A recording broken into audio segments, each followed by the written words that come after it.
എനിക്കുള്ള പണി മൊത്തം ഞാൻ എൻജോയ് കളിച്ചത്. ഇതിനു മുന്നേ ഞാൻ ചെയ്തിട്ടുണ്ട് ഓരോ ചെയ്യുന്ന ഈ മോഡ് ഓഫ് ഓപ്പറേഷൻ, ഇതുപോലെ ചതിക്കുന്ന ഒരു മോഡ് ഓഫ് ഓപ്പറേഷൻ അത് പുറത്തോട്ട് കൊണ്ടുവന്നാൽ മാത്രമേ അടുത്തൊരാളെ നിങ്ങൾ ചതിക്കാതിരിക്കുകയുള്ളൂ. അതാണ് എന്റെ പ്രൈമറി ആയിട്ടുള്ള എയിം. അതുകൊണ്ട് ഞാൻ ഇന്ന് പിന്നോട്ട് പോകത്തില്ല.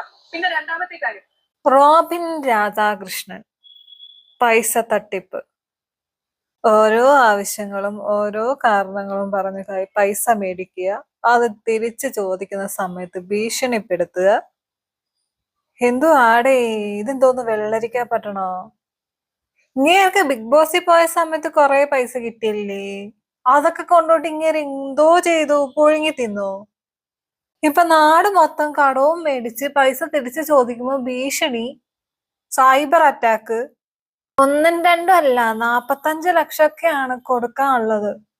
എന്നിട്ട് പ്രസ് മീറ്റിൽ കുറെ പേപ്പറും പിടിച്ചിട്ട് കണ്ടോ, ഇതൊക്കെ ഞാൻ ഓരോരുത്തർക്കും പേഴ്സണലി ഇത് ചെയ്യാൻ വേണ്ടിട്ട് കൊണ്ടുവന്നതാണെന്നും പറഞ്ഞ് നടക്കുന്നു. ഊളുപ്പില്ലാത്തവൻ. എന്നോട് ഇങ്ങനെയൊക്കെ സംസാരിക്കുന്നത്?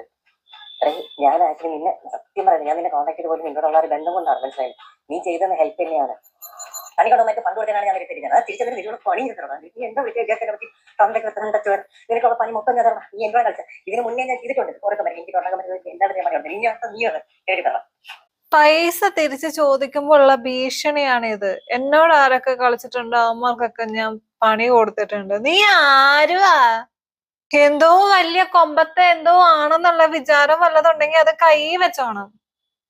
അല്ലാണ്ട് നാട്ടുകാരുടെ കയ്യിൽ നിന്ന് ഓരോരോ കാരണവും പറഞ്ഞ് പൈസ മേടിച്ചിട്ട് അത് തിരിച്ചു ചോദിക്കുമ്പം ഈ ഡബിൾ ഡാഡി സിൻഡ്രം കാണിക്കരുത്. ഇങ്ങനെ വെറും ഉടായിപ്പാണെന്നുള്ളത് പലരും പല സമയത്തും പല വീഡിയോസിലും പറഞ്ഞിട്ടുണ്ട്. ഭൂലോക ഉടായിപ്പാണെന്നുള്ളത്. പക്ഷെ കുറെ അന്തം ഫാൻസ് ഉണ്ട്, ഇവരിതൊന്നും വിശ്വസിക്കത്തില്ല. അന്തം ഫാൻസിനെ റോബിൻ രാധാകൃഷ്ണൻ എന്ന് പറയുന്നത് എന്തോ കൊമ്പത്ത് ആരോ ആണ്. കാര്യങ്ങൾ പറഞ്ഞു കഴിഞ്ഞാൽ സൈബർ അറ്റാക്ക് ചിലപ്പോ ഇതിന്റെ അടിയിലും വരും. എനിക്ക് തേങ്ങയാ. Good morning. യൂഷ്വലി ഞാൻ ഇതുപോലത്തെ കാര്യങ്ങളൊക്കെ സോഷ്യൽ മീഡിയയിൽ എടുത്തിട്ടിട്ട് ആൾക്കാരുടെ സമയം കളയാനും എന്റെ സമയം കളയാനും ഒക്കെ യൂഷ്വലി ചെയ്യാത്ത ഒരാളാണ്. ഇത് ഇങ്ങോട്ട് ചെയ്യേണ്ടി വന്നൊരു ആവശ്യകത പലരും ഒക്കെ ചോദിക്കുന്നുണ്ട്. നിയമപരമായിട്ട് പോവാതെ എന്തുകൊണ്ടാണ് ഇങ്ങനൊരു കാര്യം ഒരാളെ ഇങ്ങനെ അപകീർത്തിപ്പെടുന്ന രീതിയിലൊക്കെ പറയുന്നതെന്നുള്ളത്.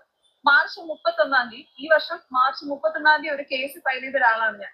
അത് കഴിഞ്ഞത് FIR-ലോട്ട് എത്തുമ്പോഴത്തേക്കും കരഞ്ഞ് കാല് പിടിച്ച് FIR മാറ്റിച്ച് എന്റെ അടുത്ത് മാപ്പ് അപേക്ഷിച്ചിട്ട് വീണ്ടും പൈസ തരാന്ന് പറഞ്ഞ് പിന്നെയും പറ്റിച്ചോണ്ടിരിക്കുന്ന ഒരാളെതിരെയാണ് പിന്നെ എനിക്കെതിരെ സൈബർ പ്രൊട്ടക്ഷൻ കൊടുത്തതിന്റെ പേരിൽ ഞാൻ ഇപ്പോ പ്രതികരിക്കുന്ന രീതിയിൽ പ്രതികരിക്കേണ്ടി വരുന്നത്. നേരത്തെ കേസ് കൊടുത്തു, എന്നിട്ട് പോയിരുന്ന് കരഞ്ഞ് കാല് പിടിച്ച് കരഞ്ഞു കഴിഞ്ഞപ്പം അവരാ കേസ് ഇത് ചെയ്തു. പൈസ തരാ എന്നും കൂടെ പറഞ്ഞിട്ടാണ് കരഞ്ഞ് കാല് പിടിച്ച് എന്നാലോചിക്കണം. എന്നിട്ട് വീണ്ടും പറ്റിച്ചു. ഇങ്ങേരെ പറ്റിപ്പാ, വേറൊന്നുമില്ല, പറ്റിപ്പ് മാത്രമേ ഉള്ളൂ. ആൾക്കാരെ ഇതേ സെയിം ഫോർമാറ്റിൽ പറ്റിച്ചിട്ട് ആ ഒരു കോൺഫിഡൻസിലായിരിക്കും റോബിൻ രാധാകൃഷ്ണൻ ഇപ്പം ജീവിച്ചുകൊണ്ടിരിക്കുന്നത്. പക്ഷെ റോബിൻ ഒരു കാര്യം ഓർത്തു, എല്ലാ തെളിവുകളും ഉണ്ടായിട്ടും ഞങ്ങള് പുറത്തോട്ട് വന്ന് ഈ കാര്യം പറഞ്ഞത് പൊളിറ്റിക്കൽ ആയിട്ടുള്ള ഈ കാര്യങ്ങൾ കൊണ്ടല്ല, എന്തെങ്കിലും ഭാവി കരിയർ തകർക്കാൻ വേണ്ടിയിട്ടല്ല. നിങ്ങൾ ചെയ്യുന്ന ഈ മോഡ് ഓഫ് ഓപ്പറേഷൻ, ഇതുപോലെ ചതിക്കുന്ന ഒരു മോഡ് ഓഫ് ഓപ്പറേഷൻ അത് പുറത്തോട്ട് കൊണ്ടുവന്നാൽ മാത്രമേ അടുത്തൊരാളെ നിങ്ങൾ ചതിക്കാതിരിക്കുകയുള്ളൂ. നല്ല കാര്യം. ഇനി ദയവ് ചെയ്ത് റോബിൻ രാധാകൃഷ്ണൻ എന്ന് പറയുന്ന വ്യക്തി വന്നിട്ട് കുറച്ച് പൈസ തരുമോ എന്ന് ചോദിക്കുമ്പോൾ ചാടി എടുത്ത് കൊടുക്കാതിരിക്കുക. കൊടുത്തു കഴിഞ്ഞാൽ ഇതൊക്കെ പുറത്ത് വന്നിട്ടും വീണ്ടും ഇങ്ങേർക്ക് പൈസ കൊടുത്തു കഴിഞ്ഞാൽ നിങ്ങളെ മണ്ടന്മാരെന്ന് വിളിക്കാനേ പറ്റത്തുള്ളൂ. ഇങ്ങനെ പറ്റിപ്പാണ് ഉടായിപ്പാണെന്ന് ഇപ്പം ഓരോ സൈഡിൽ നിന്നും വരുന്നുണ്ട്. എന്നിട്ടും ഇയാളെ വിശ്വസിച്ചിട്ടാണെങ്കിൽ ഒന്നും പറയാനില്ല.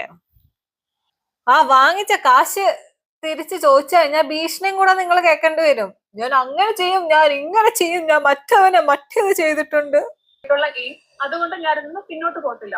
പിന്നെ രണ്ടാമത്തെ കാര്യം, നിങ്ങളുടെ അമ്മ മരിച്ചൊരു സമയത്ത് നിങ്ങൾക്ക് ഇങ്ങനെ ഒരു വിഷമം ഉണ്ടാക്കാനായിട്ട് എങ്ങനെ എനിക്ക് സാധിക്കും? എനിക്ക് കണ്ണിച്ചോരയില്ലേ മനസാക്ഷിയില്ലെന്ന്. കണ്ണിച്ചോരയും മനസാക്ഷിയും കുറച്ച് കൂടിപ്പോയതെയാണ് ഞാനിപ്പോ അനുഭവിക്കുന്നത്. എനിക്ക് നന്നായിട്ട് അറിയാം.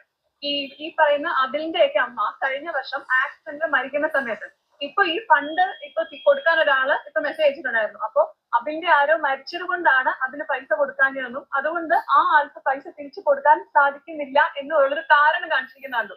എനിക്ക് നന്നായിട്ട് ഓർമ്മയുണ്ട്. അതിന്റെ അമ്മയ്ക്കൊരു ആക്സിഡന്റൽ ഡെത്ത് ആയിരുന്നു ഉണ്ടായിരുന്നത്. ആള് ഹോസ്പിറ്റലിൽ കിടക്കുമ്പോൾ ബാക്ക് ടു ബാക്ക് വിളിച്ച് ഇത് ചെയ്തോണ്ടേ ഇരുന്നപ്പോ ശല്യം ചെയ്തോണ്ടേ ഇരുന്നപ്പോഴത്തേക്കും ഞാനായിരുന്നു ഒന്ന് കമ്മ്യൂണിക്കേറ്റ് ചെയ്തത്, ഒന്ന് വെയിറ്റ് ചെയ്യൂ, അത്രയും ക്രിറ്റിക്കൽ ആണ് എന്നുള്ള മെസ്സേജ് ഞാനതിപ്പോ ഇവിടെ ഇട്ടേക്കാം.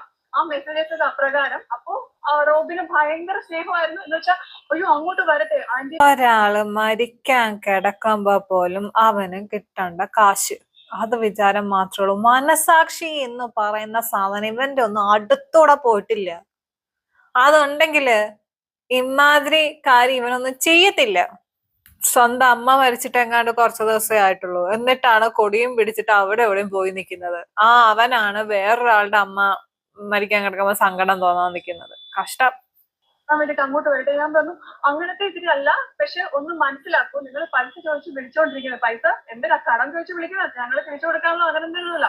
പൈസ തിരിച്ചു കൊടുക്കാനുള്ള പൈസ കിട്ടാനുള്ള പൈസക്ക് വിളിച്ചോണ്ടിരിക്കുന്ന സമയത്ത് ഒരാള് ഹോസ്പിറ്റലാണെന്നോ അതിന്റെ ഒരു ക്ഷമ കാണിക്കണോ എന്നുള്ളത് പുള്ളിക്കില്ല. Okay fine. അത് കഴിഞ്ഞു. ആ മരിച്ച അമ്മയെ കുറിച്ചാണ്, ആന്റിയെ കുറിച്ചാണ് ഈ അടുത്ത് സ്വന്തം മാതാവ് മരണപ്പെട്ട മാതാവിനെ ഭയങ്കരമായിട്ട് സ്നേഹിക്കുകയും ബഹുമാനിക്കുകയും മാതാവിന്റെ വിയോഗത്തിൽ ഒത്തിരി ദുഃഖിക്കുകയും ചെയ്യുന്നു എന്ന് അവകാശപ്പെടുന്ന റോബിൻ രാധാകൃഷ്ണൻ ഈ ഒരു സൗണ്ട് ക്ലിപ്പ് പറയുന്നത്. അതിന്റെ അമ്മ ഇനിയെങ്കിലും അന്തം ഫാൻസ് എന്ന് പറഞ്ഞ് നടക്കുന്ന ആൾക്കാർ മനസ്സിലാക്കുക, ഇങ്ങേർക്ക് സ്വന്തം അമ്മയോട് പോയിട്ട് ബാക്കിയുള്ള ഒരാൾക്കാരോട് സ്നേഹവും കോപ്പമൊന്നും ഇല്ല, എല്ലാം വേറെ ആക്ടിങ്. അത് ഇനിയെങ്കിലും മനസ്സിലാക്കി നിങ്ങൾ ഇങ്ങേരുടെ ഈ അന്തം ഫാൻസ് ഒന്ന് ഒഴിഞ്ഞു പോകും. എവിടെ ആ മരിച്ചുപോയ അമ്മയെ കുറിച്ച് ഈ ഒരു സൗണ്ട് ക്ലിപ്പ് പറയുന്നത്.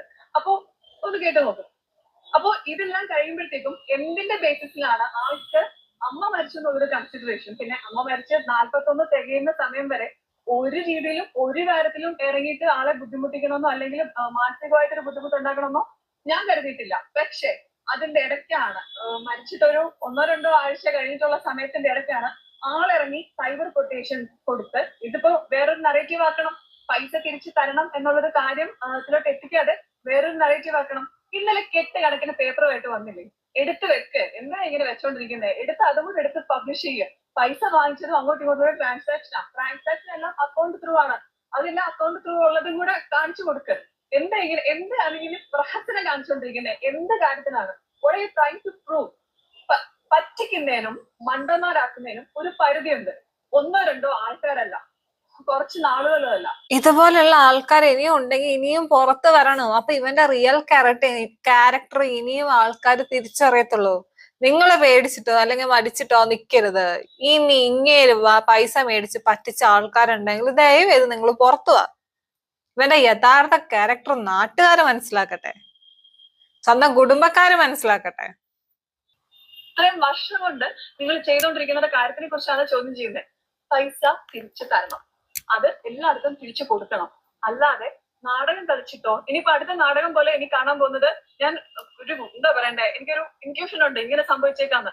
ആളൊരു ആത്മഹത്യാ ഭീഷണി മുഴക്കിയേക്കാം, അല്ലെങ്കിൽ ആൾക്ക് നെഞ്ചുവേദന വന്നു, അല്ലെങ്കിൽ ആളുടെ തൊട്ടടുത്തുള്ള പാരന്റ്സോ സിബ്ലിങ്ങോ വൈഫോ അങ്ങനെ ആർക്കെങ്കിലും വയ്യാതായി എന്നുള്ളൊരിത് ഒരു പൊറോട്ട നാടകം പണ്ട് ഇത് ചെയ്തിട്ടുണ്ട്.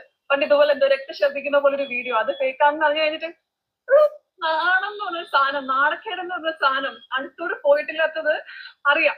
സത്യം, അത്രയും വല്ല ഉടായിപ്പായിരുന്നു അങ്ങേര്. ബ്ലഡ് ഛർദിച്ചൊന്നും പറഞ്ഞിട്ട് നാണമില്ലാത്തവൻ. അല്ലാണ്ട് പിന്നെ ഇവനൊക്കെ എന്തോന്ന് പറയാനാ? എടാ, ഈ കുറച്ചെങ്കിലും ഉളുപ്പുണ്ടെങ്കിൽ മേടിച്ച പൈസ നീ തിരിച്ചു കൊടുത്തിട്ട് നീ പത്രസമ്മേളനവും കോപ്പൊക്കെ വിളിച്ചിട്ട് അങ്ങോട്ട് ഉണ്ടാക്ക്. ഇത് ഒരു നാണവും മാനവും ഇല്ലാതെ വാങ്ങിച്ച പൈസ പോലും തിരിച്ചു കൊടുക്കാതെ അവൻ പത്രസമ്മേളനം വിളിച്ച് നടക്കുന്നു നാറി. ശരിയെന്നാ.